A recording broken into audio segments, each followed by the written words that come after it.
Welcome back to my channel ঝটপট রান্না। আমি আপনাদের সাথে বরবটি দিয়ে শুটকি মাছের একটা রেসিপি শেয়ার করব। প্রথমে বরবটিটা কেটে ধুয়ে নিয়েছি, তারপর শুটকি মাছটাও ধুয়ে নিয়েছি, সাথে পেঁয়াজ কুচি, 1.5 চামচ হলুদের গুঁড়া দিয়ে নেবেন,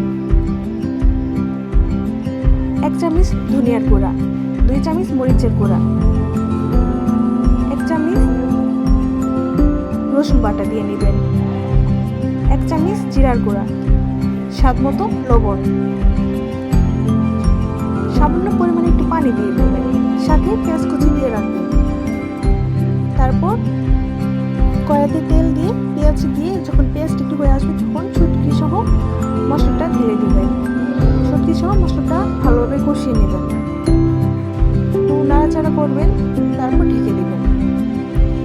কষানো শেষ হলে বরবটি দিয়ে নাড়াচাড়া করে আবার কষিয়ে নেবেন। একটু কষানো শেষ হলে সামান্য পরিমাণে পানি ঢেলে দেবেন,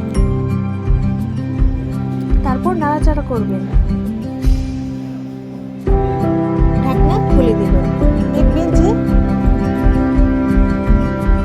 পানি শুকিয়ে গেছে।